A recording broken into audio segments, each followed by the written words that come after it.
So now what I have here is just like my notes, and I just wanted to say that I compressed the word entanglement with the ta letter from Japanese.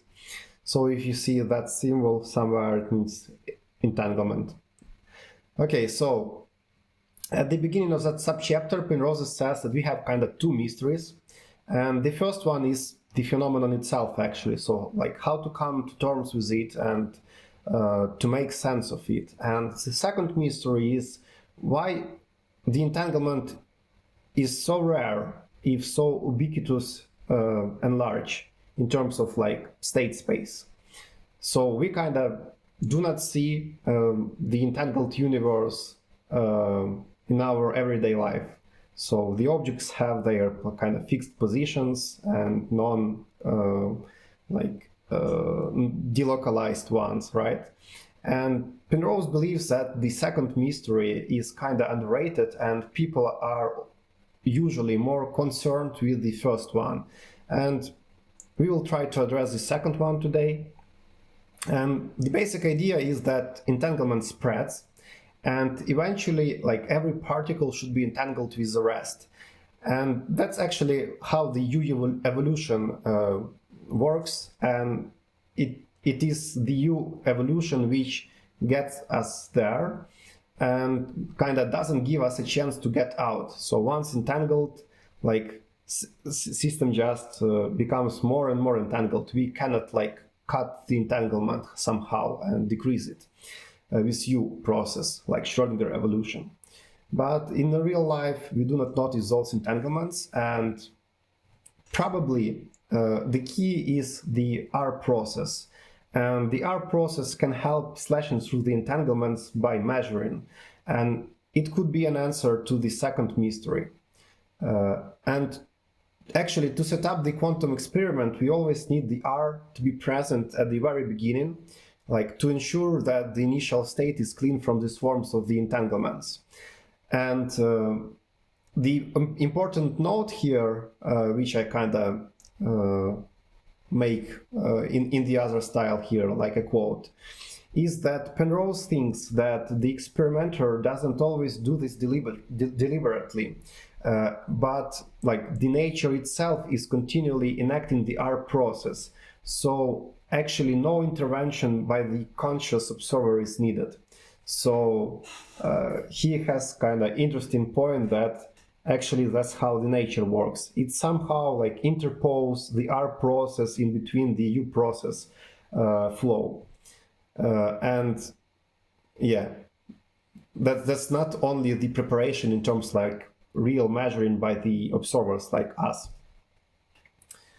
Yeah, and he says that basically it's kind of esoteric area, and we will talk about those matters later.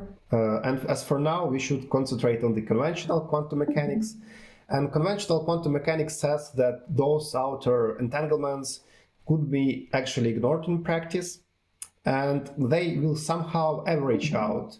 But Penrose says that there is no convincing demonstration of that fact. Rather than averaging out, it would appear that everything just gets less and less like the universe we know. And anyway, the U process seems to work supremely well on simple enough systems, whereas on the other hand, we need to use stealthily the R process and interpose it with U from time to time. And he has like three questions, like why, how, and when. And actually this is like the measurement problem, and we'll discuss it in chapters 29 and 30. And to end that subchapter, he finishes it with a few notes about relativity, that entanglement also like have a puzzles connected with relativity, for example, the simultaneity of the measurement for the entangled systems. So we have a question how to make it consistent with relativity. But before answering that, we need to talk about another aspect of quantum mechanics, which is even more ubiquitous than the previous ones, and even measurements can cut through it. It is independent of the other features of quantum mechanics and actually is connected with identical particles. So that's kind of natural start for the next subchapter. Any questions about 23.6?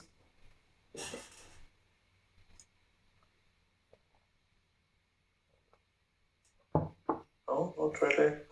I didn't know that this was a controversial view, that our process would cancel out the entanglement macro scale. Yeah, controversial view is probably that we do not need the conscious observer. So usually we are thinking about us as conscious agents or something, and the measurement process is kind of directly linked to the consciousness somehow, and it's like a big and controversial question if like conscious agents were absent, and like what is conscious, and etc., etc. So it's kind of hard to talk nicely about such a complex stuff, you know. And I think maybe it's not a controversial, but it's kind of hard to talk about because conscious is so like not really investigated thing, like hard to define and hard to talk about, therefore. Yeah, okay. I still think this is only about interaction and not really conscious observer, but yeah. It's How about the part where he says, rather than averaging out, it would appear to be the case that everything just gets less and less like the universe we know? What is he? I don't really get what he means by that. Yeah, I was actually a little unclear. But, yeah, I think that like if you consider like system interactions or something like maybe like my intuition is that if you go from like microscopic level up and up like to the macro world, you are kind of combining systems. So you have a lot of small quantum mechanical systems and you kind of tensoring them up into bigger and bigger system. And therefore like everything in the world is kind of described by one big wave function. So from the quantum mechanical way, you and I and trees around and air and cars and buildings, we are described using one big, really big wave function, and that's it. So basically we are all somehow entangled, you know, because that wave function will be defined in a space where the like the biggest part of that space, or like 99% of that space, will be only entangled states. So it just means that in probabilistic way, 99% of the time we are all entangled to something. And like if U process was acting, that kind of should be the result of its work. It working basically. So it's kind of Schrödinger evolution just leads us into that really messed up state where everything is kind of interconnected, entangled, and as far as I understand, when just like U process works over time, so Schrödinger equation over time makes everything less and less defined. So for example, if you had, I will just take a paper here, if you had something really concentrated in one point, like a delta function here for a position, so it's like some position x here, then Schrödinger evolution, U process, will make it less and less defined, like something like a bell-shaped curve here. So over time, we all should be kind of non-defined in terms of like position, momentum, and be over, I don't know, intersected somehow between our individual states. So everything should be like a mess. And I think that's why Penrose says that everything should be less and less defined in the like usual terms.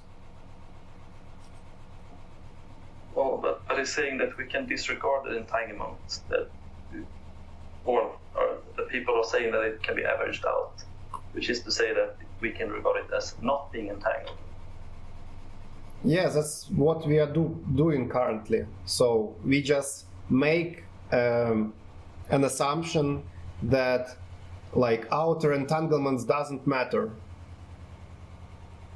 I mean, on the like some microscopic isolated system. So we kind of believe that that microscopic system is isolated nicely from the all outer world entanglements.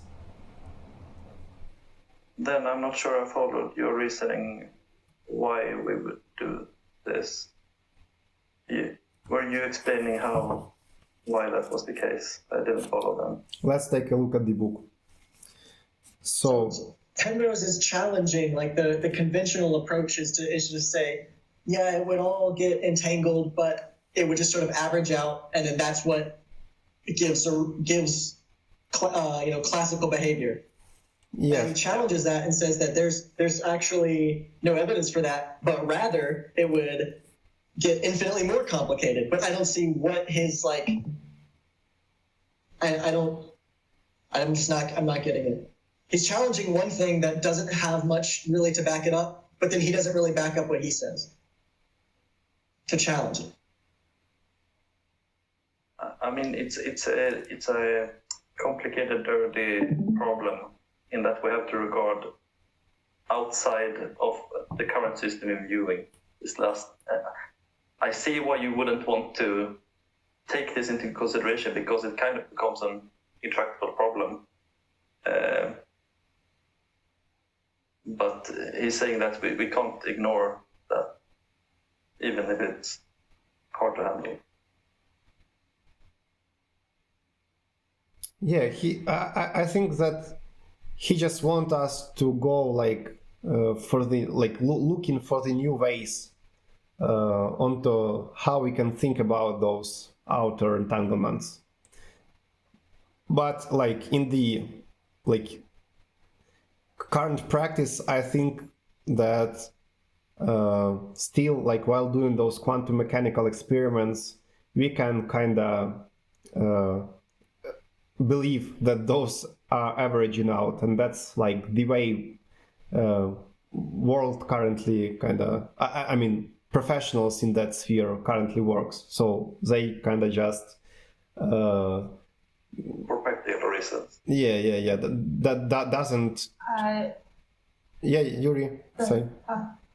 I wonder if he's the idea of averaging out he was talking about is like if you have like a particle, like a big particle in a sea of particles, and they're bombarded by various small particles, but on average, like the effects can cancel each other out if the sea is enoughly large. I wonder if that's what he's talking about by average out. Yeah. I think that's part of it, but I guess I take issue with where he says, I'm unaware of any remotely convincing demonstration of this.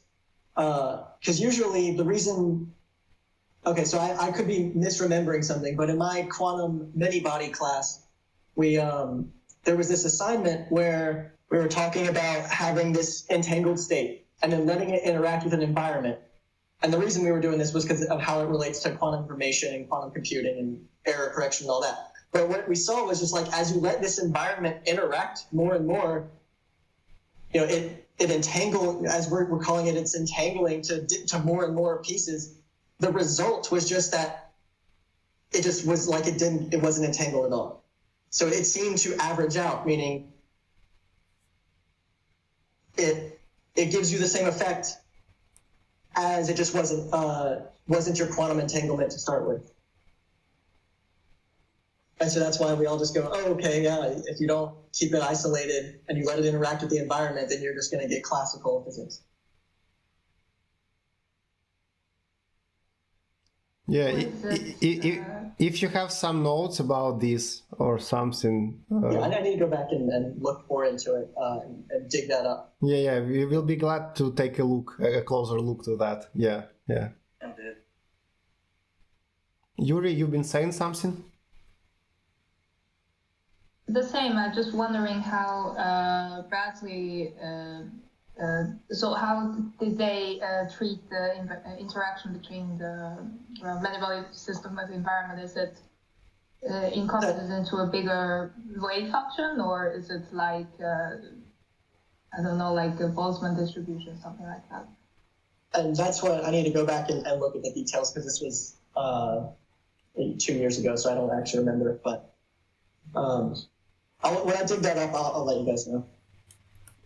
Yeah, a few years ago, I've been reading the Leonard Susskind book about quantum mechanics, and as far as I recall, there he was talking that like when you interact with a system, that then from like quantum mechanical point of view, you are kind of automatically entangling with it or something, and I guess that's like the kind of the Schrödinger cat example, when you kind of by measuring it, like looking at it, you can say that it's kind of probably the same as like the many worlds interpretation, that you are kind of becoming the part of the entangled function where like cat is that and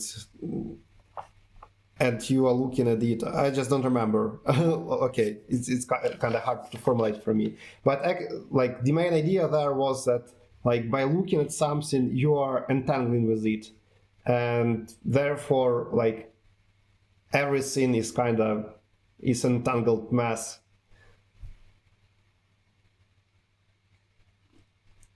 I mean, maybe this is going back to the basics here, but I thought the interaction was basically the R process. It happens on interaction, and then when the system is restabilized, you enter the U process state. Yeah, R is actually measurement process, but what is measurement? And yeah, that's I think it's interaction. Yeah, that's an interesting question. Like, and how measurement is connected with the word interaction. So we will see, I think, in the later chapters, like 29 or 30. I think we also will have some like short course in the statistical mechanics later here in the book. So we will talk more about like a lot of particles bombarding other particles and maybe averaging out somehow their impacts. Yeah, so that's kind of shows that we still have a lot of like fill in the blanks here for the laters. But yeah, that's kind of the way Penrose wrote his book, right? Just really condensed material without too much of the details, like only the basic stuff needed. Yeah, just a quick comment there. So if the R process is interaction, that breaks the entanglement state, and we always have interactions in the among particles, you know, and then it's not really a big question why we wouldn't have entanglement on a large scale. Then you would cancel out a lot of it. Yeah, so I think like from the point of view of the like many worlds theorem, like we do not need the R process at all. And Penrose, that was like exactly what Penrose wrote in the book. So like there are just no R process in the many worlds problem because everything will be just sucked up, and you kind of, but what we call R process is just like being in a slice of that multiverse or something. So we have all of the possibilities happening at once, and we are just living in a branch of that multiverse, and everything exists in that like holicity stuff thing, like big wave function. I don't find the many worlds interpretation very convincing though, but yeah, that's exactly what things simpler in a way. What also Penrose indicated, that he doesn't believe in that. It's kind of a hack or something. Yeah. But anyway, I think we will talk more about that afterwards. Yeah. Okay, so let's continue and go for the 23.7. Yeah, so recall the toy universe example from the 23.2. We were careful there to require that the particles were not thought of as identical there. And the reason is that we have like two different kinds of particles, or actually, sorry, those could be like composite systems, for example, atoms, and they also kind of could fall into one of those categories. Yeah, so the first group of the particles is called bosons, and they are particles with the integral spin. Usually they are some kind of the force or interaction propagators, like photons, W or Z bosons, gluons. And also Penrose states that alpha particles and deuterons also behave close to bosons. And the second the second group is fermions. They are particles with the half integral spin. They are spinorial objects in the sense of chapter 11. So, and that means that if you turn them by 360 degrees, they will get minus for the wave function. And usually the matter is associated with them. So electrons, protons, neutrons, they are constituent quarks, neutrinos, muons. They are all examples of the fermions. So to understand how they behave, let's go back to the toy universe with its 10 points. So we have had only 10 points in our toy universe. And recall that like 1 point will be described by 10 complex numbers there. And because we are forming tensor product, it means that 2 different particles in that universe will be described by the Hilbert space produced on itself 100 times. So we need kind of 100 of the complex numbers there to describe 2 particles. And for 2 boson system, we will have symmetric wave function, which means that those coefficients, like they, that ij should be equals to that ji, where I and j are just like positions, our points in the universe. So they are just indexes going from 1 to 10. And it means that we can distinguish the particles in terms of their positions. It's just the particle pairs that exist. Because like bosons are identical, it just doesn't mean, doesn't like play a role how we switch them. So if you switch 2 bosons, nothing will change. From the physical perspective, you can't notice they change there. So, but this doesn't really say that they're the same thing, right? It's just identical like twins. Yeah, I think that, yeah. So it just means if you switch 2 bosons, you will not be able to like make an experiment to prove it. So the physical system will be still the same, will have the same characteristics. I think that's what it means. Yeah, that's what he's saying. But entanglement in general seems to be that they are kind of the same thing, but this is not saying that. Let me think about this. So, what do you mean by in entanglement they are same things? I mean, they are 2 parts of the same whole. But this is not indicating that. This is just 2 undistinguishable twins, not co-joined twins.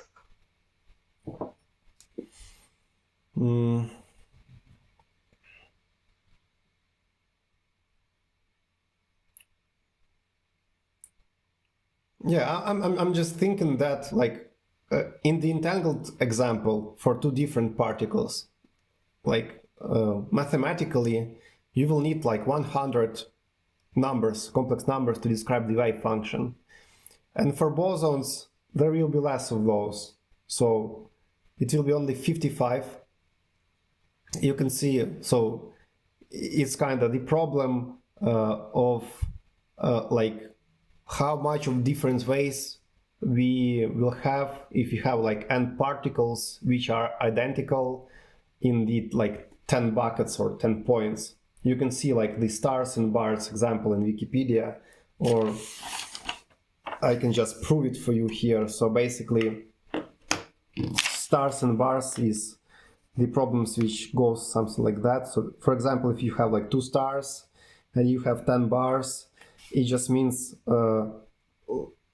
so like the problem of placing 2 bosons is the same as like writing the string, like a number of characters on a paper where you have like 10 bars, those like vertical lines, and you can place those 2 stars between the bars any way you around. So you can just push 1 star here, there, etc. And basically it just means that the number and probably some permutations will be identical. Yeah. So you will have like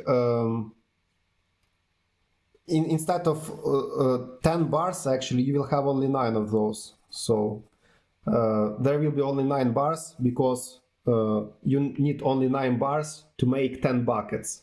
So you will have 10 buckets here. So like here bucket number 1, and between those 2 bars bucket number 2, between those bucket number 3, between those bucket number 4, and the same way further. So basically it will just means that our previous combinatorial problem will just be described in terms of those strings, like how much of those different strings could be. And actually it just will go for the overall, how much symbols do we have here overall. Like if we have k stars and n buckets, it will mean that we need n minus 1 bar to separate the buckets plus k. We will permute them all, so we should take the factorial here. So we are finding all the permutations of those symbols, and we know that 2 symbols are the same here, and it's our k, so we should divide it by k factorial. We can permute those, and nothing will change. And also n minus 1, so n minus 1, and that will be the final formula for the number of the variants for the bosons, where we have like n buckets and k bosons. Yeah. And in the similar way, we will have just, I don't remember the exact notation. So here in Ukraine and like post-USSR countries, we have that language for combination, like combination of k items from n. And probably you have something like that in USA. I just don't remember exactly like the order of n and k. And that will be the result for the fermions, because they are kind of different. And we will have like n factorial by k n minus k there. Yeah, so we will have a simplification for the boson space, and the overall space, like Hilbert space, maybe like H supercapital here. So will be less dimensional. It will have like 55 dimensions instead of 100 dimensions. And for 3 bosons, we will have even more drastic change, because it will have only 220 dimensions instead of 1000. And similar situation will happen for the 2 fermion system. We will have an antisymmetric wave function for which zij equals minus zji. And it will mean that if you sum up the coefficients for the wave functions with the same indices, so for the same positions, we will get 0. And therefore, 2 fermions cannot be at the same place together, and the number of dimensions will be lowered to 45 in that case, and the standard combination formula will work for them. So for 3 fermion system, it will be only 120 dimensions. And you can know that if you have more than 5 identical fermions in our toy universe, the numbers will start to go down again, and for 10 fermions, we will have only 1 state for a system, like one possible state. Yeah, and those principles actually have their official names in physics, so the fermionic feature not to be at the same place is called the Polyexclusion Principle, and the fact that solid materials do not collapse follows from it. And bosonic feature for a slight tendency to get into the same state is called Bose-Einsteinian condensation. So like superfluids, superconductors, lasers are dependent on it. And in a superconductor, we have a pairing between the electrons, I think, and which is called Cooper pair, and which has the capability of behaving like a boson when those electrons pair between. So that's it for the 23.7. Any questions?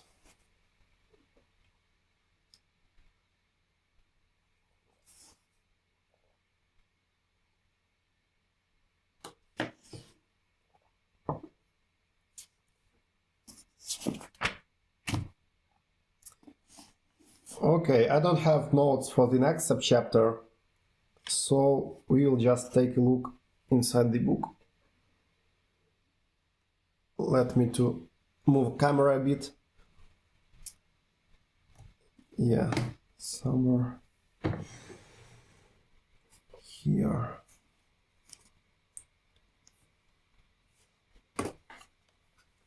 Okay, one moment. So the next subchapter is about quantum states of bosons and fermions. So what it says, it just like talks more about the wave functions for those, now like a continuous variant. And the wave function will be a various discrete, we'll have a number of points in space labeled u, v, and y, as well as various discrete parameters labeled u, v, and y respectively, to encompass each particle's group of spinor indices actually.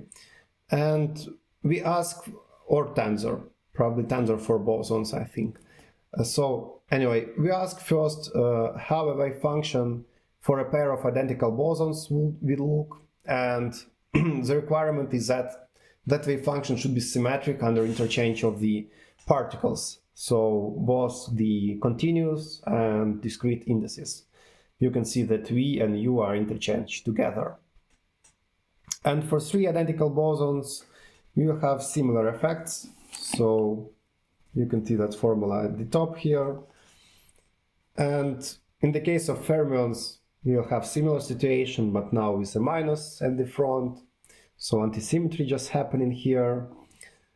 Yeah, and it seems that afterwards here, there is interesting paragraph about like that, he says that note that in each case, the spin state as characterized by the u and v discrete variables must be carried with the particle in these interchanges.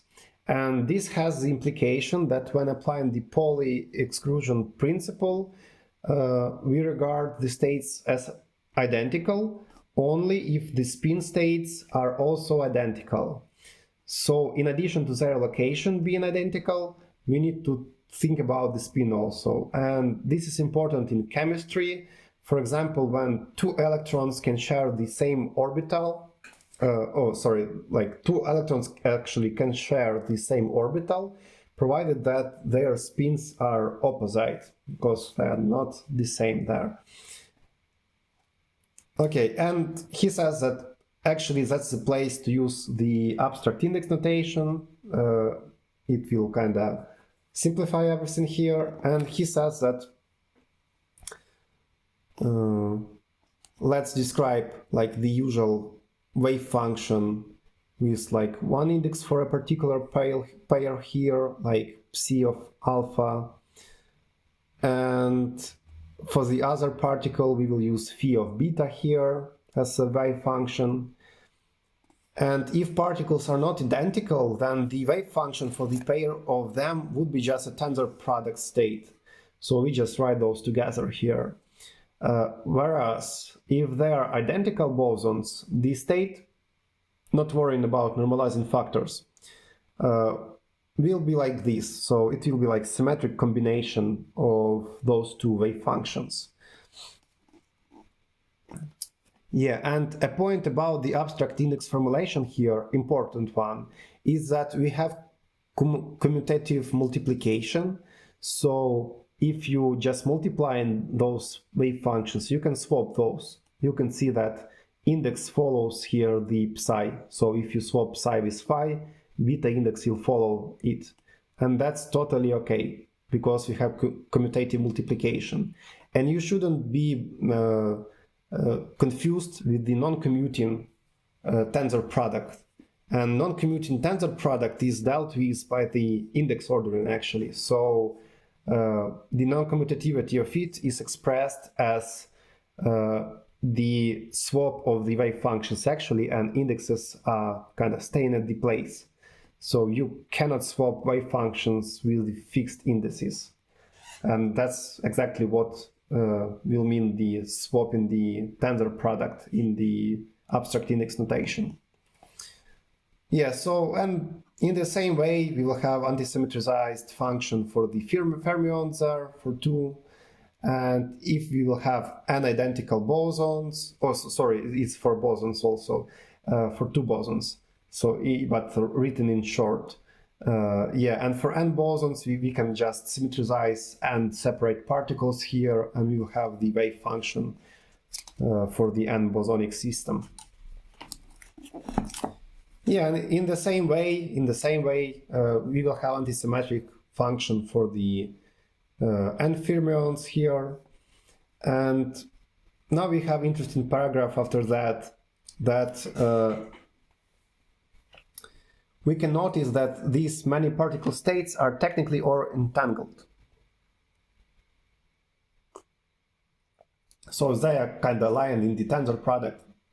Yeah, and they are therefore are kind of like a Bell states. You can notice that Bell state is really similar to the state of a pair of identical fermions being in that combination. So, and actually it's a mild type of entanglement, because the superposition is between the states that are physically indistinguishable. And yeah, being applied only to identical particles. And the states for n bosons or n fermions here, respectively, are the nearest that we can get to the unentangled states, and we could take the alternative position to call such states unentangled, actually. And the general n-particle boson state in this notion would be some like general n-spinor or tensor here. Yeah, which is symmetric in his coefficients, which kind of doesn't split in this way. So we could have the boson function which could not be splitted in the separate particles somehow. So it will be kind of, I think, like in an entangled world also. And similarly, we can have a general n-particle fermion state, which will not be possible to split, actually.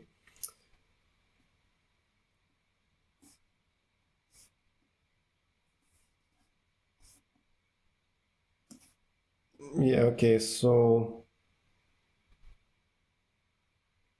don't recall about that cat notation. I think we can skip that paragraph. Okay, and the last paragraph here is about what? About stars. Yeah, stars diameter measurement.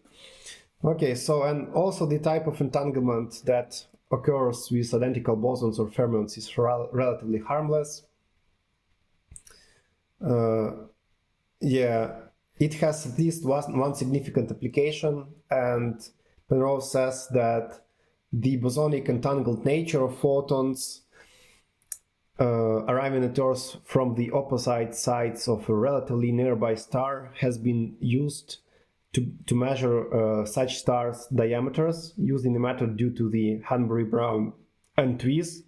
I actually posted a link in the chapter 23 where you can take a look and research more about those interferometers used in that experiment. I don't know like how they work currently, but anyway, we can Google more about that method. And it currently used somewhere in the like quantum optics, I think. Okay, and when their method was first proposed, it met with a great opposition from many, even distinguished quantum physicists, who argued that photons can only interfere with themselves, not with the other photons, but they had overlooked the fact that the other photons were part of the boson entangled whole. Yeah, so that's it. That's it for today. Any questions?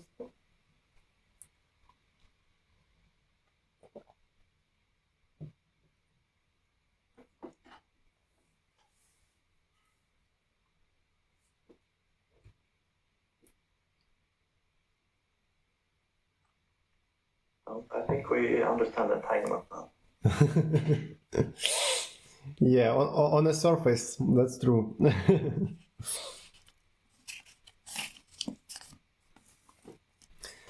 Okay, so oh, Joe, you are here.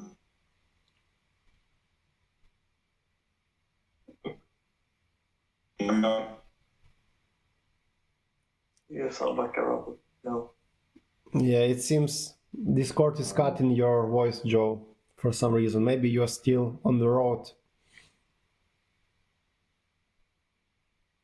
Please try once again, maybe. Yeah, if Super did, type in the chat. I guess he said that he will type in the chat. Yeah.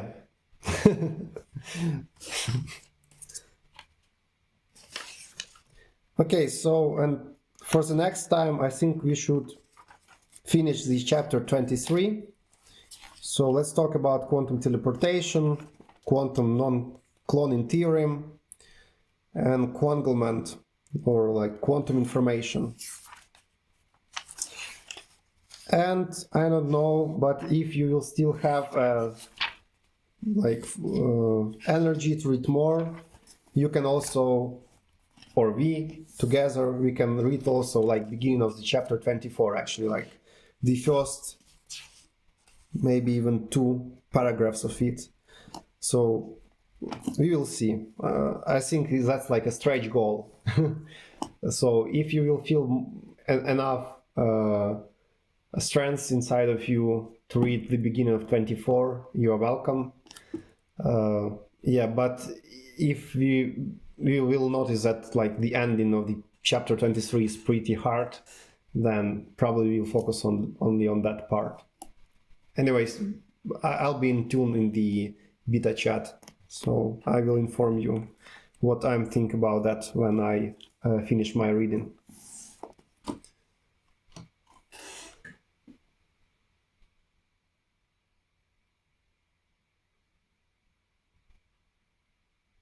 Yeah, so Joe writes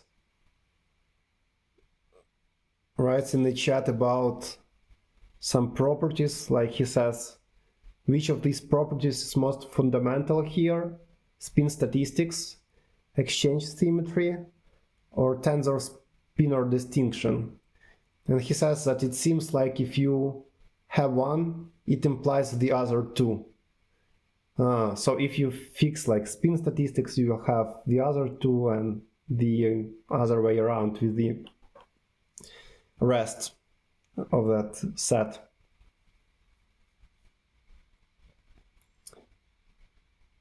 Yeah, interesting. So exchange symmetry, I think that's the symmetry of the wave functions, like symmetry and antisymmetry for bosons and fermions. Tensor spinor distinction, I'm not sure what is that. Like tensor for bosons and spinor for fermions probably, or something. So we should have like tensorial or spinorial values for the two different groups. Yeah, so bosons are vectors and fermions are spinors. Okay. And we do not know yet about spin statistics theorem actually, and I think it is part of the quantum field theory, and we will get to it sooner or later, but not for now. Not for now.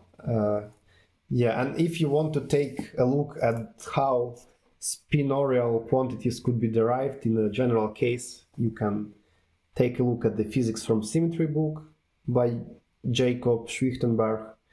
But anyway, I think we will see those soon, after we will get to the relativistic quantum mechanics in chapter 24, maybe like Klein-Gordon equation or something, where we have more symmetrical ways to describe the quantum mechanics in terms of space and time.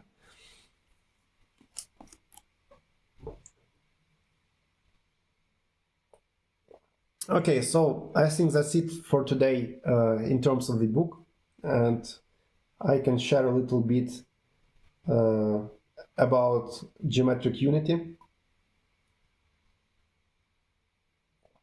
So I will probably start a little bit from a past. Like on the previous week, I've had a meeting with the one girl from Norway. I mean like a call on the Zoom, and he kind of, oh sorry, she has done a presentation there about astronomy, like stars, black holes, etc. And she works in Norway as associate professor, I think, or something. I don't recall it, like the exact title. But anyway, I shared with her that I'm kind of also teaching here a little bit and reading the book with you. And I shared with her that article.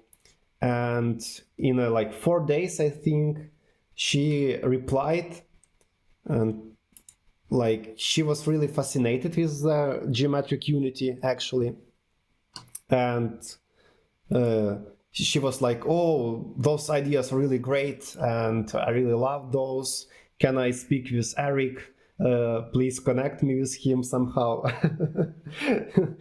Yeah, but I replied to that message, but she didn't get back to me yet, or haven't get back to me yet. But anyway, that conversation with her kind of motivated me to finally take a look at the paper a bit. So I read like a few, probably like starting pages there, and I'm not. I think that from just starting and reading those, I had some thoughts that, oh yeah, it seems like it seems hard. It seems hard to be understood actually. And therefore, I decided to take a look at the Brian Keaton's interview with Eric, and it was really great. So I advise you to take a look if you haven't yet. And yeah, also the Bros, they made 1 hour on introduction to the geometric unity. It's quite easy to understand. Eigenbros? Yeah. Can you type in that word into the chat, because, or just maybe send a YouTube link. I say Eigenbros. Eigenbros. Oh. No, yeah, not Eigencrease, but Eigenbros. I will send a link to the chat. Okay. And Slava, you have a recording on if you want to know. It's running. Yeah, I know. Yeah, that's the plan. So, yeah, and so in overall, I understood more about the Eric's position actually, and why he's so, how to say, like ignited, I think, or something, with two critical arguments on his work. So like in the main idea, I think and he kind of also link it to the Dirac paper about research. It's in the sources of the geometric unity paper. You can take a look. I haven't read it yet, but like the main idea is that we should have more freedom or like more fantasy in the science or something. I think that's it. Yeah, I've always kind of, probably because I'm an engineer, so I kind of think of engineering things, examples, but like I've always kind of seen it as, when the car was first invented, it'd be very, you could definitely criticize it and say, oh, this is less effective than just riding a horse. Why would anyone do this? This is a complete waste of time. You should never, everyone should stop working on this. But since people were allowed to work on it, they were able to find out, hey, if we solve all these problems from the initial, the initial attempt is never perfect. So if we solve the problems with the initial attempt, it's actually much better. And it's kind of a tough question because there's a lot of people, there are many theories, especially theories of everything.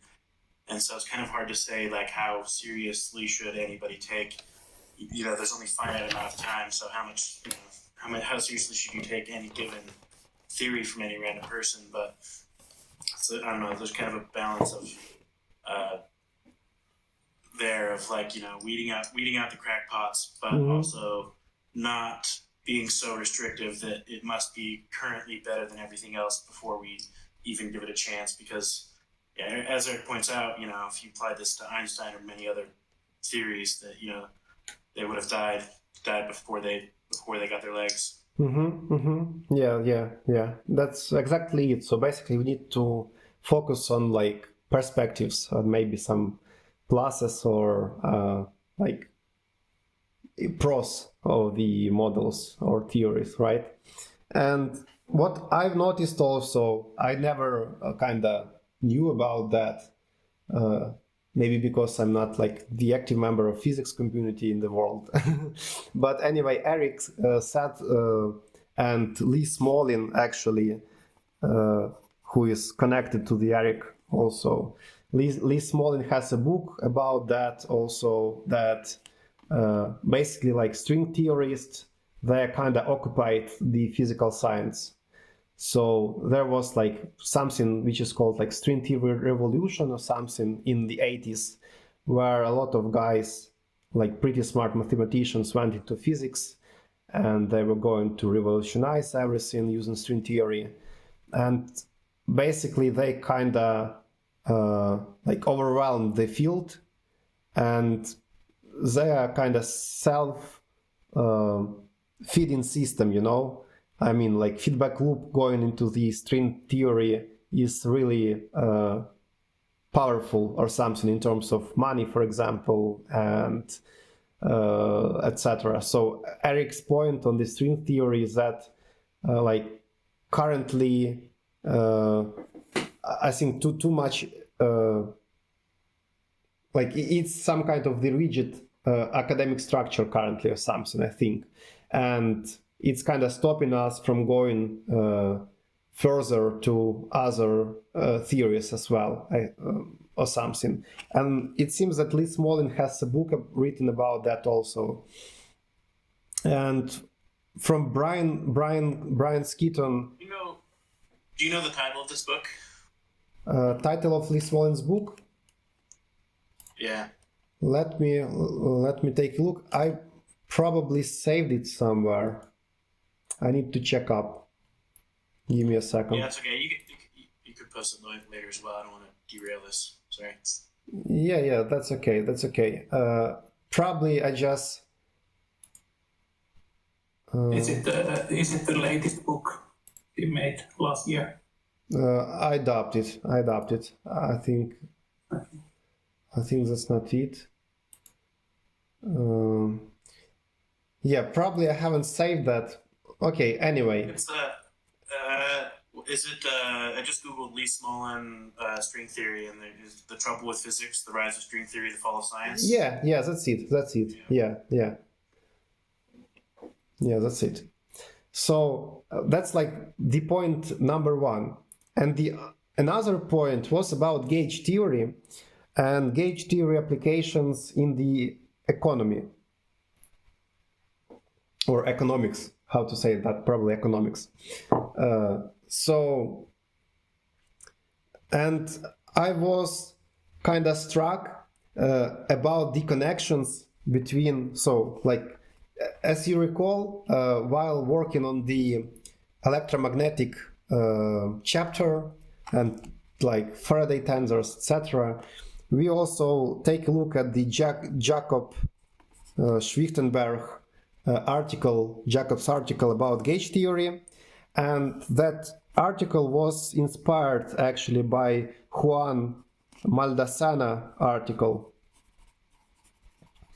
And Brian Keaton said a few words about Juan Maldacena, and that he was a guest at his podcast also, like, I don't remember the exact date, but that doesn't matter. And actually, like, Juan Maldacena work was inspired by Pia Malini, or Malini, I don't know, basically Eric's wife's works. So actually Eric, together with Pia, they like kind of researched and discovered probably one of the first, I don't know if they are the first discoverer of that scene, but actually they discovered the solution for the what is called index number problem. And index number problem is about like forming out a simple index. So index is a function in economics which shows us like some complex state of affairs using only one number. So for example, we have like different indexes on Wall Street, right? Like S&P 500 or something, or 500 index, etc., etc. So we can have like indexes for like USA economy or funds, I don't know, or Ukrainian. So, and you will see some kind of the graphic there over time, like how well US economy is currently feeling or something. And so that index number problem is actually involving really interesting thing about like how to compare two not comparable things. So like in economics, we have inflation, and inflation is just like how the value of money change over the year, for example, and how to measure how much the money inflated. We need just, for example, take some user basket of some products at the beginning of the year, take a look how much that basket costs, and then we can measure the same basket at the end of the year, right? And we will have new prices. We will take a look and define that, for example, for that basket, like we will have the inflation of like 4%, for example, or 2% by the year. So basically all prices will rise or go down. And there is really interesting story about like Pia Malini and Eric Weinstein and their work on that problem in the book. Probably I will also send it to the chat later. Yeah, which is called The Physics of Wall Street by James Owen Witherall. And actually chapter 8 and epilogue there describes the connection of Lee Smolin, Pia Malini, and Malani, sorry, just don't remember how to call her surname, and Eric Weinstein like work together on the economics. So actually, when crisis in 2008 happened, Eric Lee Smolin and his wife, probably they all kind of together gathered the conference in the like independent institute where Smolin worked. I don't know, maybe he still works there. And they tried to like to gather a lot of smart people there to kind of make an impact on the current world in the finances, basically. And they kind of talked a lot about that, but nothing happened. And why nothing happened? It basically, I think they kind of concluded that like Wall Street isn't interested in the development of something. So it's kind of really hard to revolutionize that field and to kind of push those ideas into it. And actually the career of his wife, of Pia, was kind of ruined by the what is called, I think, Boskin Commission. So at the end of 90s, Pia finished her thesis about index number problem, and she was going to be applied for a work in the like USA Commission, which was going to compare, to calculate like the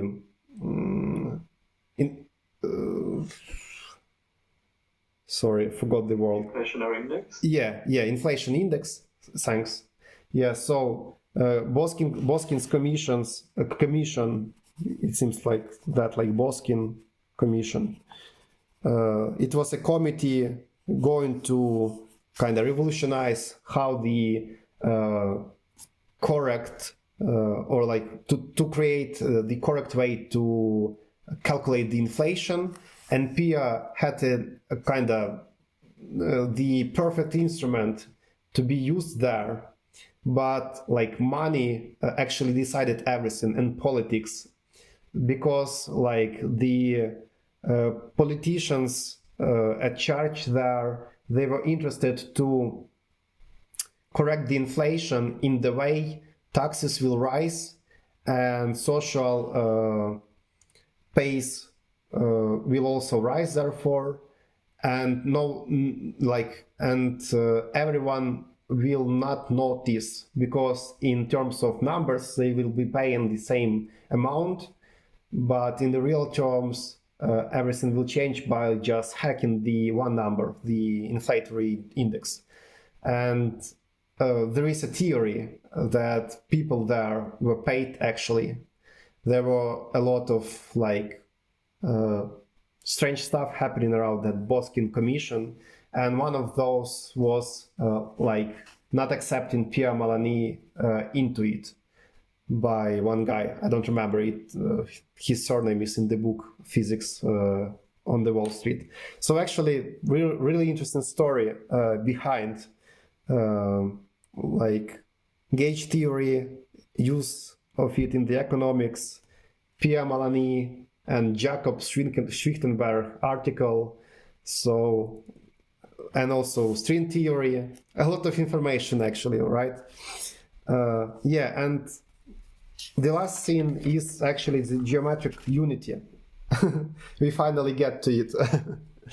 So I just kind of grasp only the basics of it, and the only thing I have understood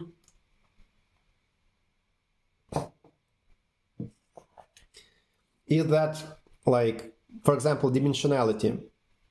So Eric has some kind of like 14-dimensional manifold there, like M, which is like dim M equals 14. So I got to position where I understand why 14, for example. And it's 14 because he kind of, like, the main idea of paper, I think I should start from that. So, like, the main idea of the paper is to start from something simple enough, like not having too much of the structure. So he starts from like a manifold, some manifold X, I think, which is like 4-dimensional. So it's kind of like a space-time or something. And I think he says that it should be orientable and it should have spin structure on it. And what is orientation, we kind of know. So it's some kind of the n-former on it, fixed. And what is spin structure? So using that orientation, you can define spin structure, and it's like some kind of differential geometry thin to be defined on the manifold, so we could have like spinors on it.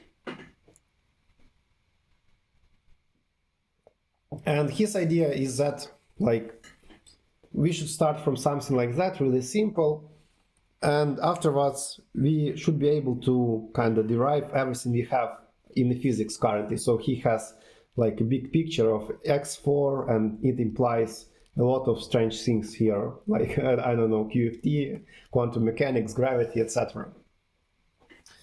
Yeah, and he uses like a quote from Einstein there, that like Einstein was wondering how much of the freedom God had while creating the universe, and that's kind of the exact question. So a fantasy of Eric, like from what basic material or combinations or like freedom God or some process nature, right, can like choose from while creating the universe and the laws of physics existing in it.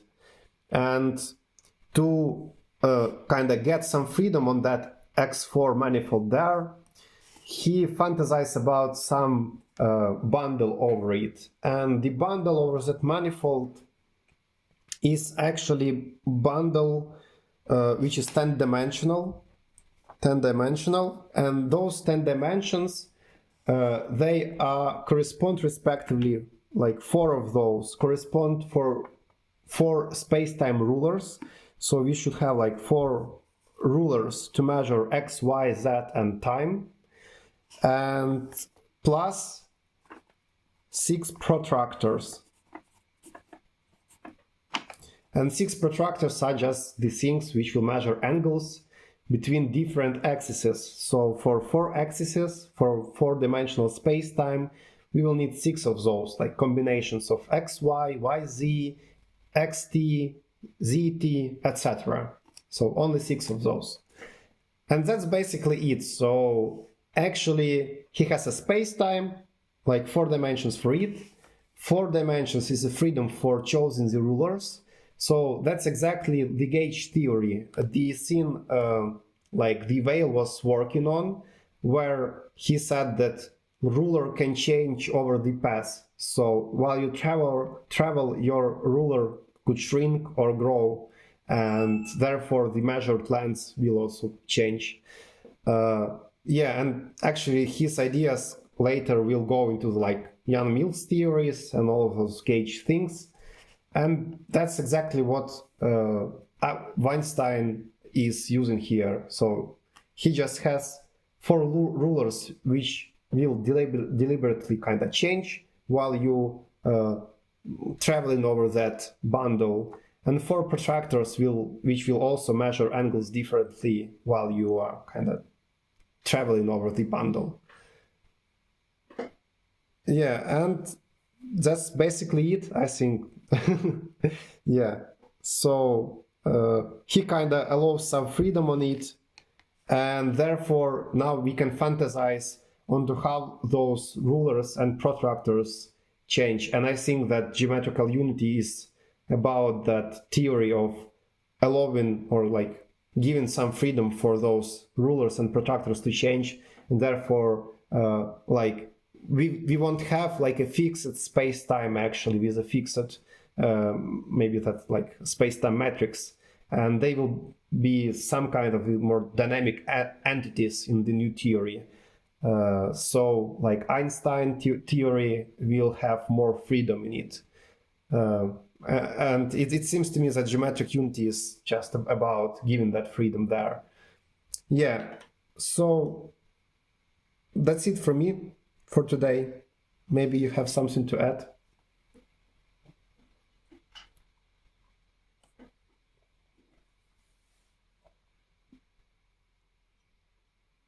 That was nice presentation.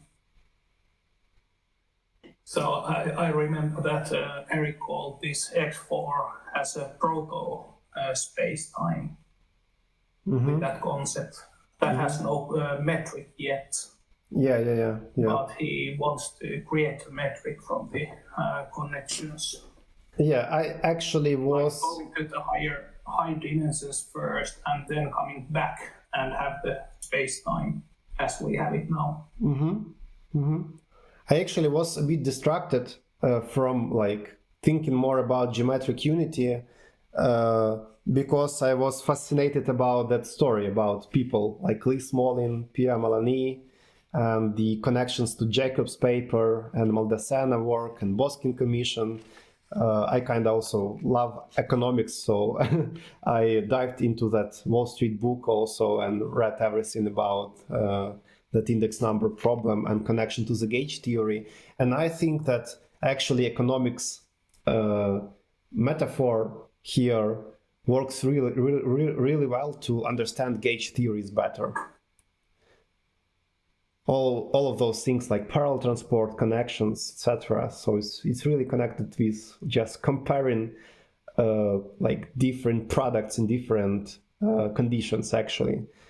Like, I don't know, corn in 1950s in USA and corn today in Ukraine, for example. Yeah.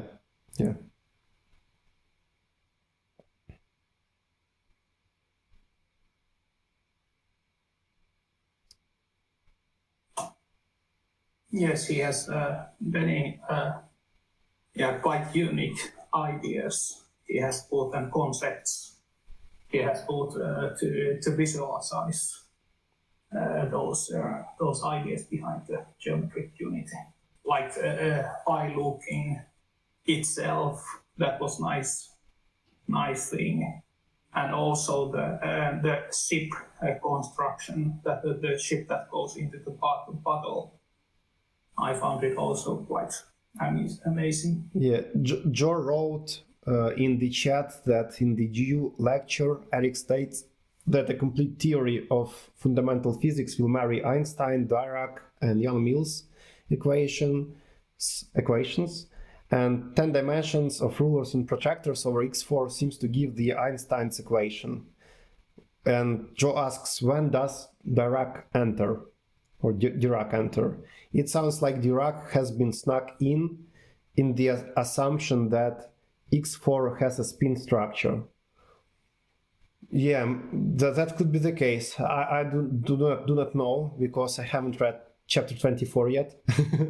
I need to understand Dirac equation and spinors better to understand that, and also to read more about geometric unity. But yeah, I think that you may be right, because like spinors are the connection between those different stuff, basically objects.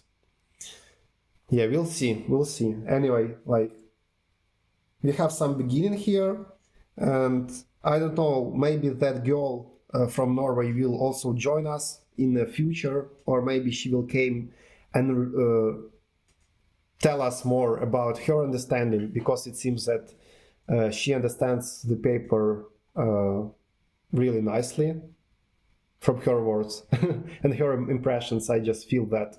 But we'll see. Yeah. Yeah, I think it would be nice to continue the conversation about geometric unity, because it was actually the reason I first came to the Discord channel, to really learn about the geometric unity. Anyway, and this book, Roger Penrose book, it was advised to read it before you, so that you can understand the geometric unity better. So keeping that in mind, I'd love to hear more about all the connections to the GU. Yeah, so we are just continuing to do everything in parallel here, right? And we will see, I think, more of the understanding will come to us in the summer, actually. So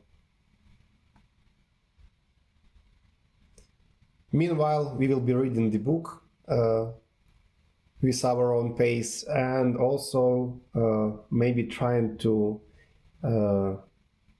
kind of have some glimpses of the geometric unity from some podcasts or the paper itself, like brick by brick, part by part.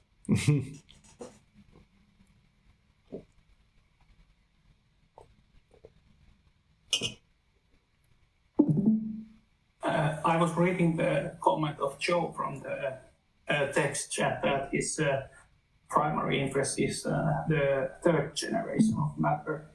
But didn't Eric told that it's not really the primary thing on his theory? It's like the secondary thing there. Yeah, maybe I don't know, but I think Joe has his personal interest. Yeah, of course. Yeah, I was so just recalling. yeah. We'll see. Anyway, I feel that we will need to understand bundles a lot more better to get into the geometrical unity, and it's basically like how to say that, like strengthening our skills in the differential geometry after we will finish the book of Penrose. So I think that to be really fluent, we will need like more studies in the in the differential geometry. Differential geometry, of course, it's very, very crucial. But I have also heard many times that the dimensional analysis is in the very center of these theories that tries to unite.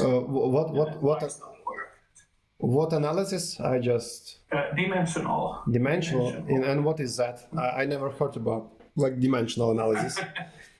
Yeah, what is it? I was about to ask if that term concept has come in the book, in the previous chapters. Dimensional analysis. I'm just surprised. Take a look at the wiki page, probably.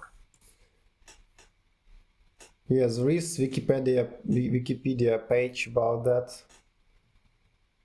So dimensional analysis is just about like lens mass and like relationships between the different physical quantities by identifying their base quantities. So basically it's like solving problem by the dimensions. Like if you have some kilograms over seconds and you need to get kilograms, you need to multiply it by time, right? So that's it. So dimensional analysis is just analysis of different measurements, like different rulers, or I don't know. Yeah, I think it has been used in maybe in a wider sense on those. Yeah, Joe says maybe it's. I think it was an Penrose video. They also told this. Yeah, maybe Joe says maybe it's about compactified dimensions, like Kaluza-Klein theory. Maybe, but that's also like just a gauge theory and bundles, anyway. Yeah, well, it's something related to these things, of course.